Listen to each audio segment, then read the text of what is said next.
that some of the most talented attorneys, most actually, of the most talented, famous, well-known attorneys that I've worked with and met, they're pretty neurodivergent. Their brain doesn't work the way these school systems, train people to think. Our brains work pretty different. Just because someone thinks in a different manner doesn't make them stupid. They're actually very likely a genius.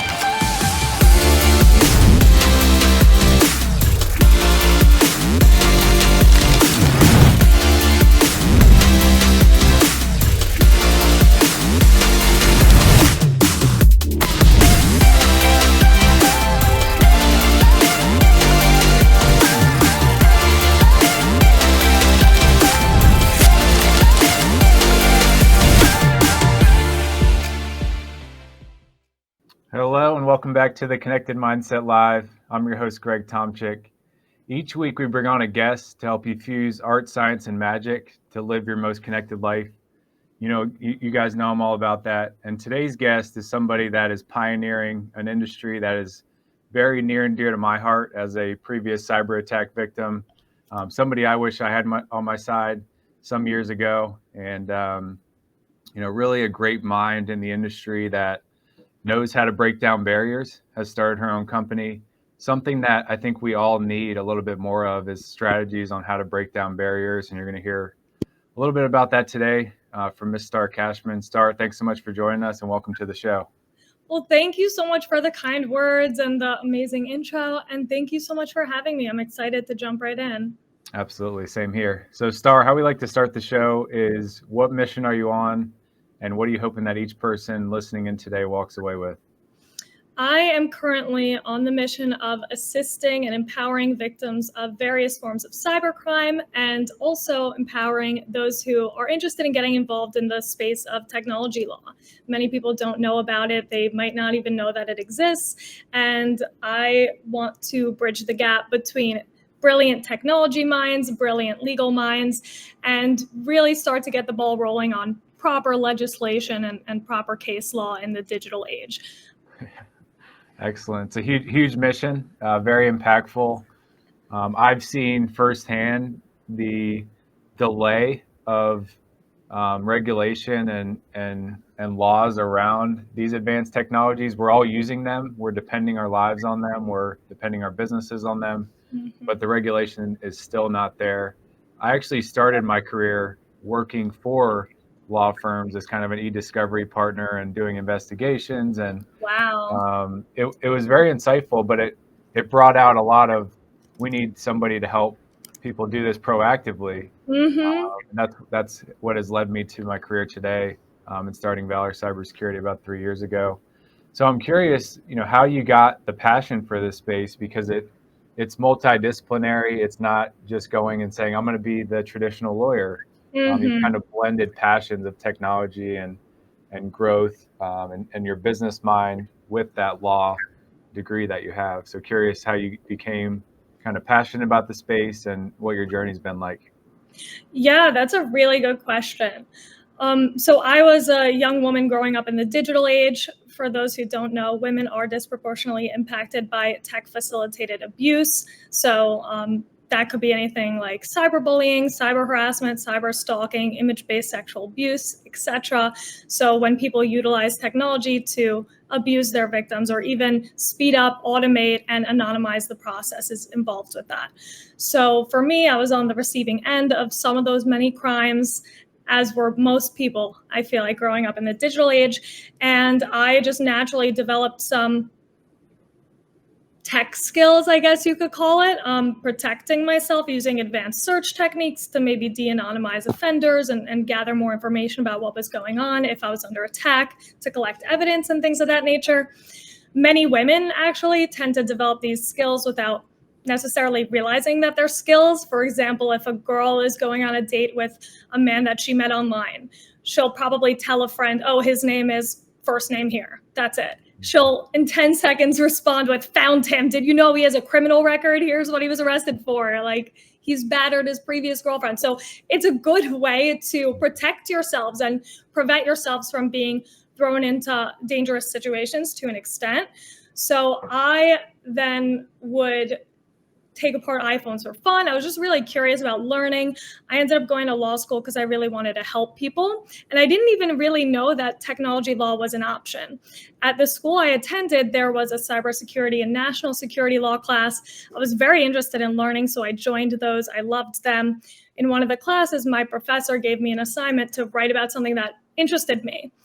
One of the search techniques I was developing earlier on in my life and implementing it to keep myself safe was Google Dorking, which for those who don't know is a relatively advanced search technique. It's not like hacking or anything like that, but it's a way to use a search engine to find much more relevant information that the average individual might not know is exposed online.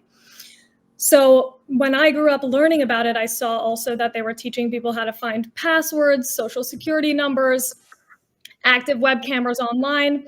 And so I clearly knew it was probably being used to commit crimes. But when I looked into case law, which is, I guess, a legal term for previous cases that have existed in which, maybe a crime was committed or there was a question of law involved.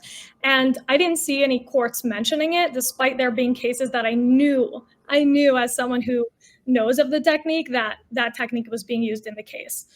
So I went to my professor and he said to me, you can take the easy route that your classmates might be taking where they're writing about a topic that has already been published on, or you could do the hard thing and write the first paper really to discuss the intersection, the legality of this technique. So I chose the hard path. I got an A or an A plus, I don't recall.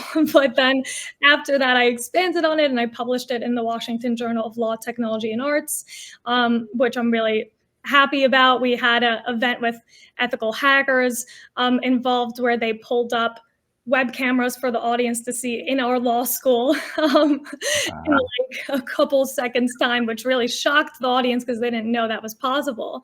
And then I led some policy reform movements in a tech law clinic I was in.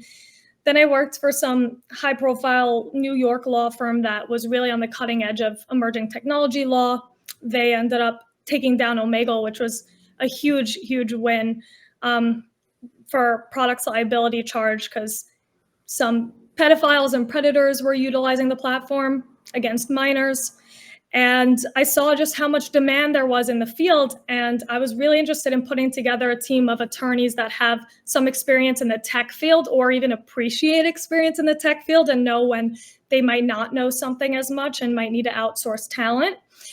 So I gathered up a team and we started a firm, and we all have very different tech related interests and backgrounds. And I think it's going great so far.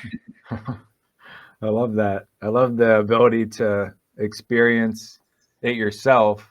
Like I was a cyber attack victim and you saw it from your angle and said, what can I do about this to protect myself and then others and bring it to the world? And you hit on a couple key points that I really try to stress on this show, which is curiosity and then doing the hard things. You decided to go the hard route, which I could imagine if you took that easy route and did something that was already published and was already out there, you probably wouldn't be potentially where you are today. And I think all of that is extremely connected to anything anybody listening in wants to accomplish. You have to have that curiosity and you have to be able to do the hard things like you've done. I'm sure it wasn't easy getting into that big law firm, after college with a lot of competition and the ability to sell yourself. So I think that's amazing. And what you're doing today to build your own team and own culture and own way of doing things is, in my opinion, entrepreneurs are the ones that really change society and community and culture. And they do it through,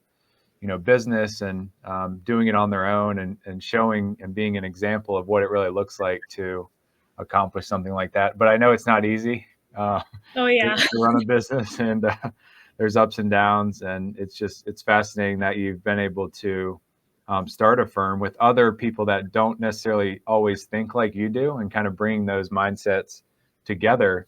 And that makes everybody and your clients, much better off. So I think that's incredible. And how you discovered the passion by, going through that experience yourself. Do you still kind of use that as fuel when you have clients that potentially are going through, tough times? And how does that show up today? Kind of that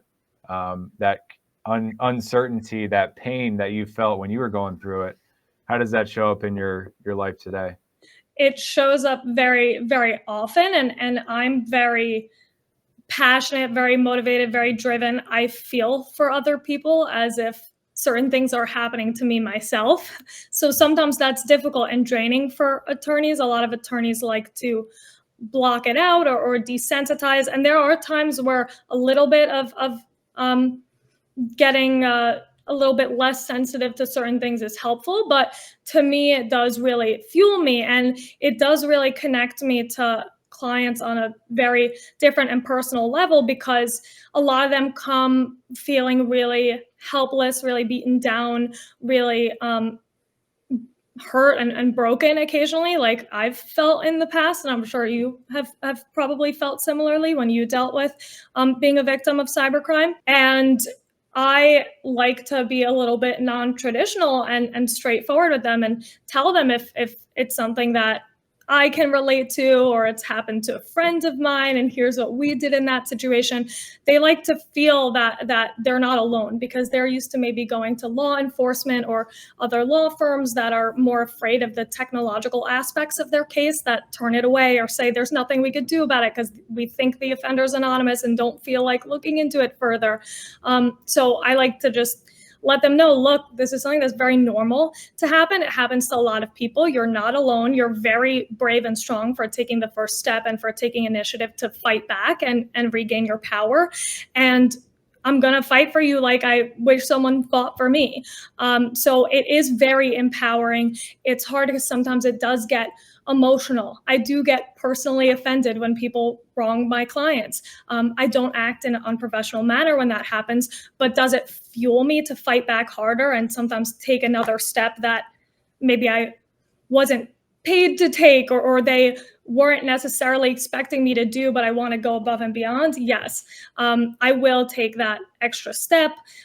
I will be fighting for someone like I'm fighting myself. And I think it's important to have that background where you can at least kind of relate or understand the feelings of fear and hopelessness and concern that your clients are maybe feeling. So I'm very driven and motivated by the urge to help and assist others. And so having that connection, it does show up often. Even the tools that I've developed over the years in protecting myself, that is so helpful to have as a lawyer. Oh my God, the amount of times you have to find general counsel, maybe for a big tech company, and they don't like to make it readily available information, obviously, because they don't want to get sued, maybe.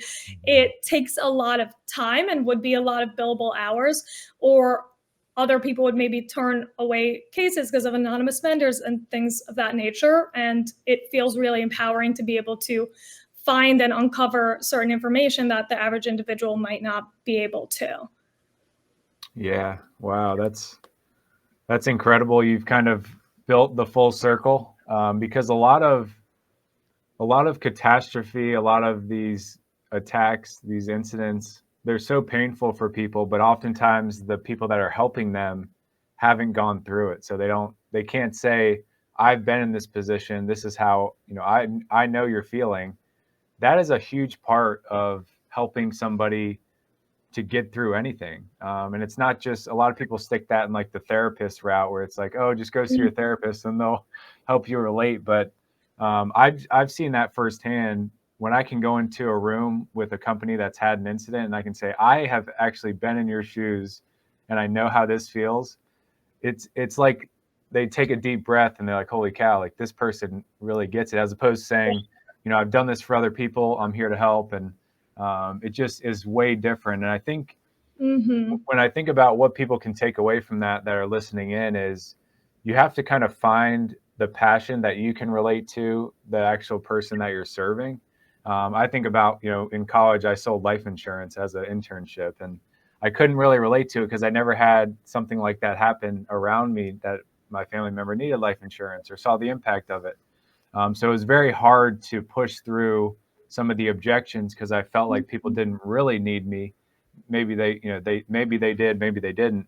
But when I think about cybersecurity today, I know because I've been in that position that they need me. So I have that extra push to say, I know you need me. now or in the future. And we're going to be here to support and kind of being more on the proactive side than kind of like, I just want to sell you something that you may not need.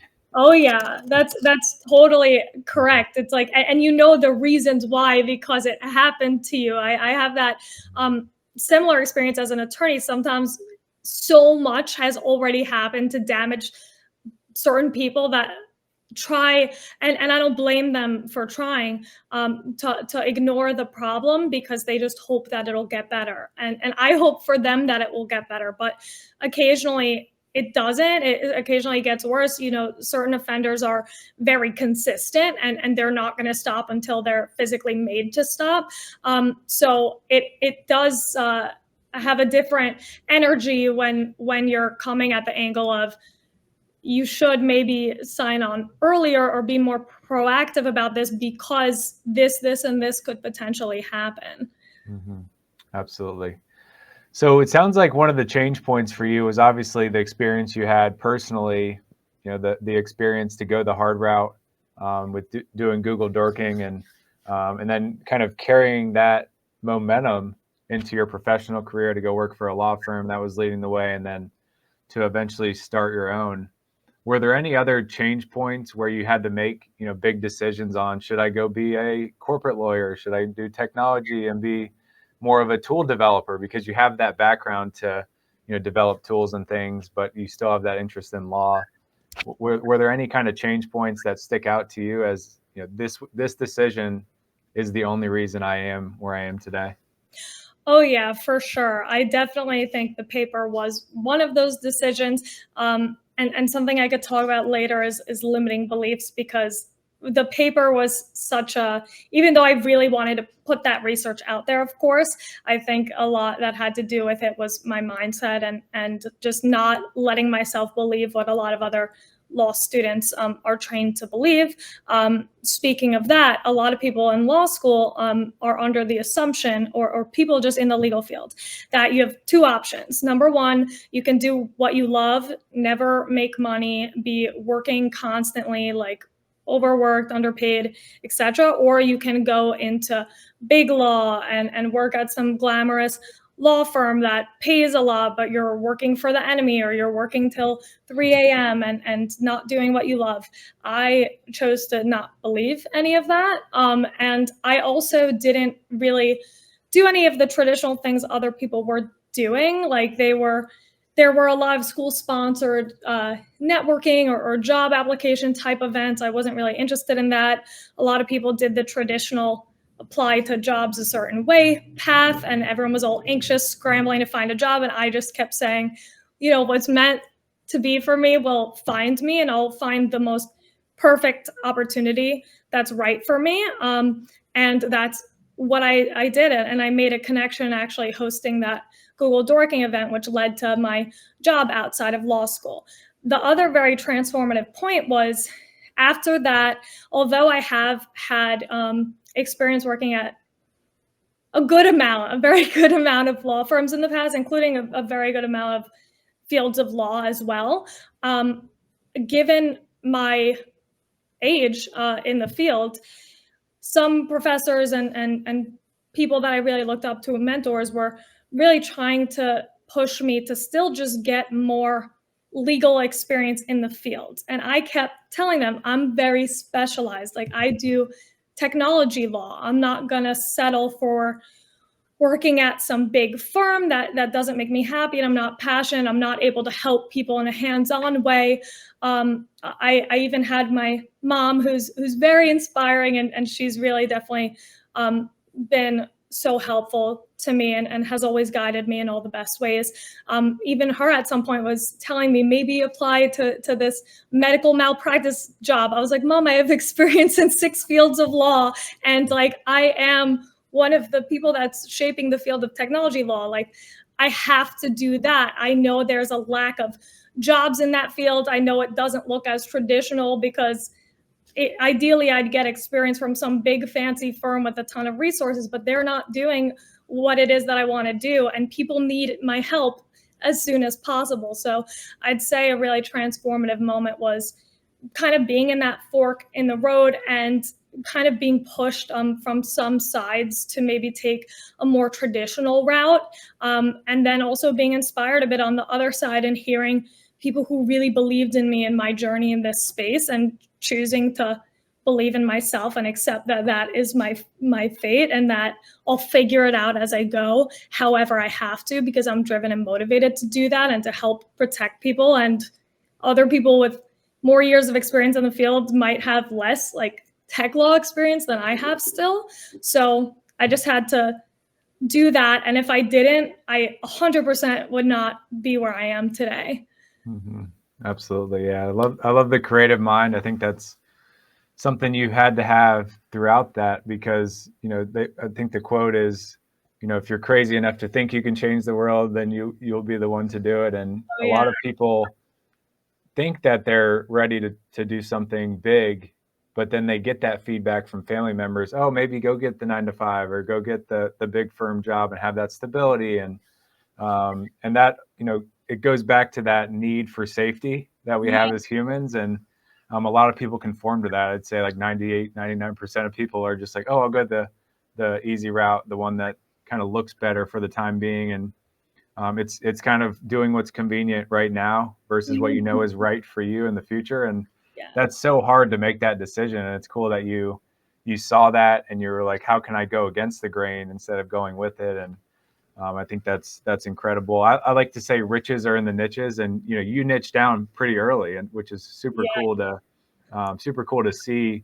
when other people were like, hey, you could go do this law, and you had options, but you decided to specialize before anybody else said, Star, this is your specialty. So you created that reality yourself, and then brought it to the world, which is amazing. Thank you. Absolutely. So I'm sure you've worked for a lot of leaders. Obviously, your professor that you discussed, managing partners at law firms that you worked for. Is there anything from a leadership standpoint that has stuck out to you, and something that inspires you to lead your firm today? That you kind of sponged or picked up from those people that you're able to work with that you looked up to?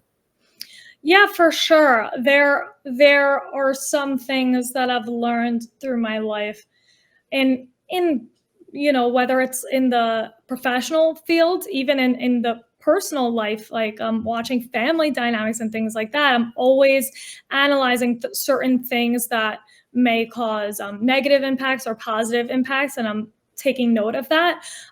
For me, I have had a lot of experiences with leadership growing up through the years. Legal people watching might find it funny, but like being, president of the theater company or a high position in an a cappella group. It sounds stupid, but like every experience you have, even in jobs, I used to bartend, and there was a year where I was kind of helping the managers and being like a lead bartender, helping to train the younger individuals who were newly hired. And you'd think that those experiences amount to nothing, but they really do impact you. You see mistakes you might make, mistakes other people who were there before you might have made that you've learned from. For me, there were some things in the legal field that I didn't want to do. There's a lot of a demanding and high pressure nature of a lot of the work that's done. And obviously at times I'm always on call. It's unfortunate. I'm going to have to implement some downtime for myself, of course, but in litigation, things can come up at any second, and you do want to be available for that. But am I going to push that on all of my team? No, like I want a healthy balance and more of a do as I say, not as I do. Like take care of yourself, even if you see me working 24/7. And so I want a very safe environment. There are some things that I saw at a firm I recently worked at that I really enjoyed. And it was certain types of things that were just implemented into the daily or weekly schedule that I think were very friendly for neurodivergent minds. And I think it's good to make a space where a lot of people can be accommodated, and where you could have certain meetings or certain brainstorming sessions that help individuals with different capabilities and abilities and superpowers. So I've brought some of the meeting structures I've seen before, things of that nature has really inspired how I'm going to get extra organized as our firm continues to grow. I love that neurodivergent angle that you're taking, because we're in a field that is so unique and it's so multidisciplinary that you need people from all different walks of life, cultures, upbringings, ways of thinking about things. We do a lot of assessments, and I try to bring in like the most different amount of people possible on every assessment, just to make that well-rounded. And I actually have a son that is on the autism spectrum, and we employ a couple people that are on the spectrum, and they've just been such a blessing to me in my life and my business, because they make me look at the way we're delivering services and serving people in such a different way. And if I just stuck in Greg knows how it should be done, and I would not be where I am today. So I love that you're bringing that to the forefront. I think that's something we could probably collaborate on, is some type of initiative that bring more of those different thinking folks, not the traditional computer science or law students, into the industry, because it benefits us as business owners. Oh yeah, I've found that some of the most talented attorneys, most actually of the most talented, famous, well-known attorneys that I've worked with and met, they're pretty neurodivergent. Their brain doesn't work the way these school systems, train people to think. Our brains work pretty different, and I think it's good to create environments that incorporates that, because just because someone thinks in a different manner or they get organized in a different manner doesn't make them stupid. They're actually very likely a genius and can contribute a lot to a team with proper resources. So why eliminate the potential to have many people with superpowers working with you? Like for me, I have ADHD. There's the hyperfixation, there's the passion, there's the creativity. And in technology law, that's especially relevant, because there's a lot of laws that aren't in place yet. So when you have a brain that can think outside the box and think calmly in crisis mode all the time, because you're used to crisis mode, that's actually a huge blessing in disguise. So yeah, like working with techniques that work for everyone, where everyone is feeling like they're learning in a proper manner, or they're able to keep on task in a proper manner. It's awesome. It's something that I would love to hear more feedback from my team as they grow, telling me what works, what doesn't work, how we can incorporate more techniques to help more people. I'm very excited to learning and growing as we go. And I love to hear how you incorporate that as well. Mm-hmm. Yeah, it's extremely insightful, and it's refreshing to hear, because the companies I worked at in the past, I would try to implement some of these efforts to make it more well-rounded. And a lot of the executives, it's easier for them to do things one way and the way that they've always done it. It doesn't really have to challenge them, because they feel so challenged with invoicing and all these other things that they have to do. Mm-hmm. So it's just very insightful and refreshing, and breath of fresh air to be able to see that you're doing that, and to be able to discuss it. One of the things I think a lot of people listening in may ask themselves is, how do they get into a field like you're in? And what do you typically recommend to folks, if they want to get into your vertical, first few steps, or some things to avoid? Yeah, so I think that people have to kind of drop what they have learned about law previously, especially if they're in law school or just got out of law school. We're trained to think we aren't the expert, maybe we don't know anything at all, and everything we say has to be cited to a million sources. For me, when I was making my paper, there was nothing to cite to. I was freaking out, because in school I was trained like you have to cite every word you say, otherwise it's probably false. And my professor told me, you are the expert now. You're the one that knows this, and nobody else in the field has known it before. So you can't cite to anyone. People are going to be citing to you soon. So I had to get over that hurdle and get comfortable with the fact that I might not have a traditional type of path that everyone trained me to think is the only path available. You can write your own story and create your own path. It doesn't have to be a path that someone's walked on before you. On top of that, take risks. Do like whatever you want to do. If you want to submit an article to some random prominent law journal, it's possible they might accept it. Like, what's stopping you? The only thing that stops you is yourself and your thought pattern. I think definitely make friends within the field. There are a few of us. There's really not too many, but it's really important to get mentors or people who have done it before you and learn how they've done it, what they've done, what experience they think is important to have, and get involved. I got involved in my tech law club. I got involved in the only firm that I really knew of at the time to have experience in this field. So don't be afraid to branch out, and don't limit what you can do. Mm-hmm. Yeah, I love the limiting beliefs aspect, because that fear limits so many people from achieving, that dream that they said as a kid or when they got out of college, because it gets hard. And those beliefs that you have, you're going to go back into your cave, which is all the things that are limiting you from taking action. And to be able to see that little glimpse of light, that's like, I can still do this. And I just have to take that risk to push myself through that small crack of light. And then once you're out there, it's like all sunshine and rainbows.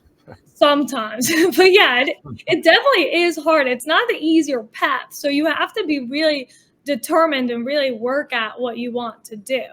Mm-hmm. Absolutely. Yeah, I love that. Any life lessons that have come up? You've started your own company. You obviously think about personal development and personal growth. Are there any life lessons, that you've come across that are at the pinnacle of everything you're doing today? Obviously, it may change in the future, but things that have come up that you say, if I didn't learn this lesson, I know limiting beliefs is one of them, taking the risk, believing in yourself.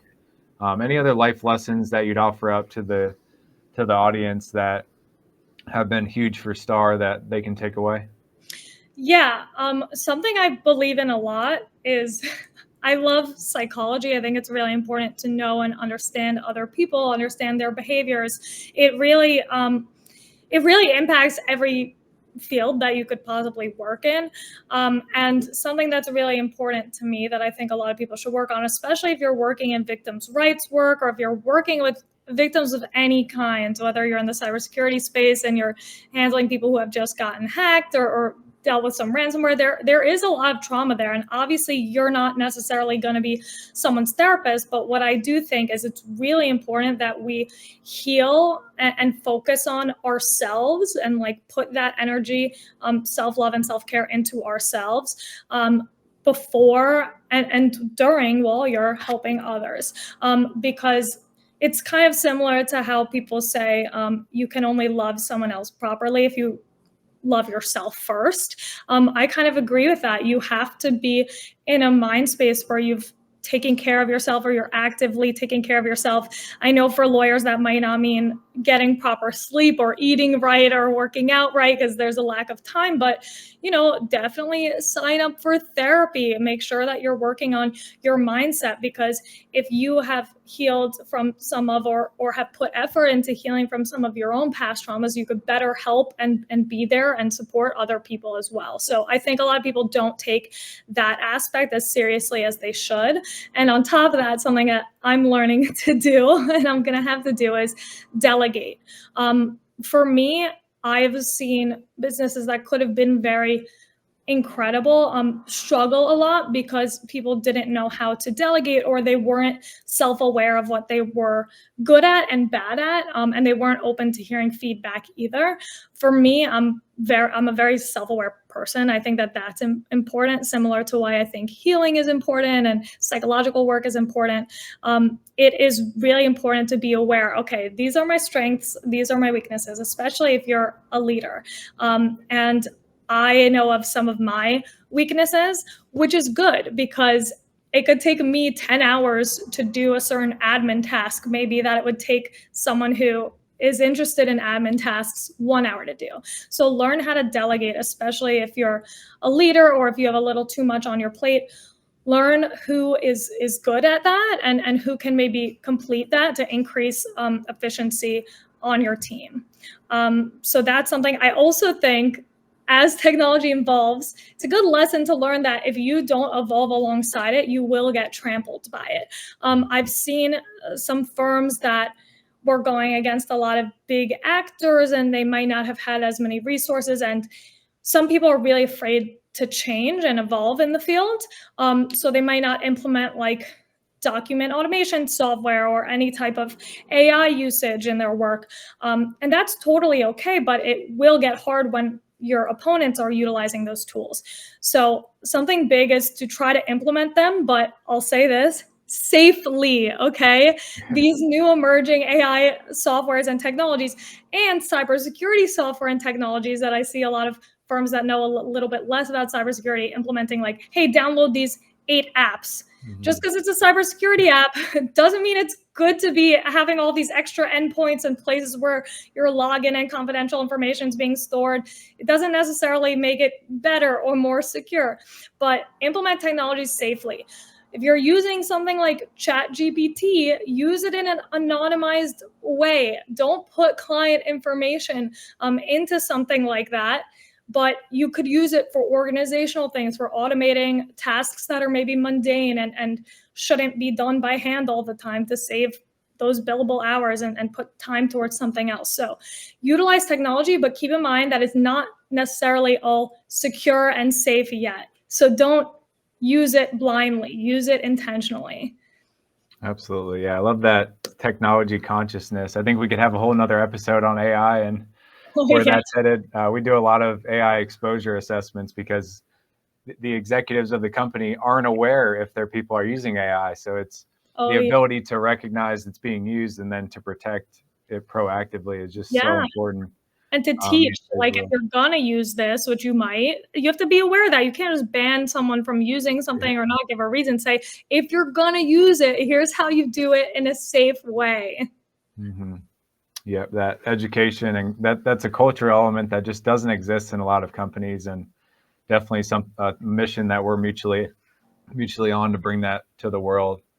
Star, you bring a lot of eloquence, a lot of creativity to this industry. I just want to acknowledge you for that. It's incredible and refreshing to hear. Where can folks find you if they want to connect with you and consult with you on the law side? We have a website. It is cyberlf.com. And people can have free consultations with us there. They can reach out and make connections with us. We're also on LinkedIn, cyberlaw firm. I think we're on Instagram as the cyberlaw firm. So you can find us anywhere, mostly our website. I also have my own personal website, starkashman.com. And you can email us also at star@cyberlf.com. So if anyone wants to connect or learn more about the industry, we're definitely a resource for that. Excellent. We'll make sure to put all those links, not the email address, but all the other links in the show notes so everybody has access to reach out to you guys. I love what you're doing. One of the last questions we like to ask on the show is, Star, what does connection mean to you? Connection to me means working together to achieve a common goal. I've been seeing more and more, especially since I've started the firm, you kind of like feel alone, whether you're under attack, a victim of cybercrime, or you're a new person starting out in the tech law space. I remember that I was the only person in my tech law clinic. Like, first I was so excited to be in a tech law clinic. I was like, wow, other people are excited in this topic and it's not just me, but everyone else was solely focused on AI. I was the only interested in cybersecurity girly there. I felt a little alone. I thought that nobody was really interested in the field. And then when I started the firm, I've been getting so many people reaching out, wanting to contribute to the mission however they can, which is really amazing because you get to see that some people, it's not even just about, oh, like, I need money, let me get a job. It's about how can I contribute even if like I have to find workarounds or just like spend my free time making publications and articles raising awareness about certain issues. I've seen a lot of that in this industry, and I feel very connected when people are working together to achieve their common goal together. I felt that with my professors who really wanted to educate young students and guide them on their path. They helped me achieve my goal, and I feel very connected through that. And I know in partnerships, you can inspire one another. I try to have that same connection with my team where we're working together, acknowledging each other and working towards making the digital age a safer space for everyone. And I know the cybersecurity community, shout out to you guys. I know that they're working to achieve the same common goal as me and my law firm are, and we're forever grateful for that. Absolutely. It's incredible, very impactful. So thankful for your time to join us on the show, and definitely looking forward to continuing the conversation. Me too. And thanks so much. And thank you for the work that you're doing in this space. It's really amazing.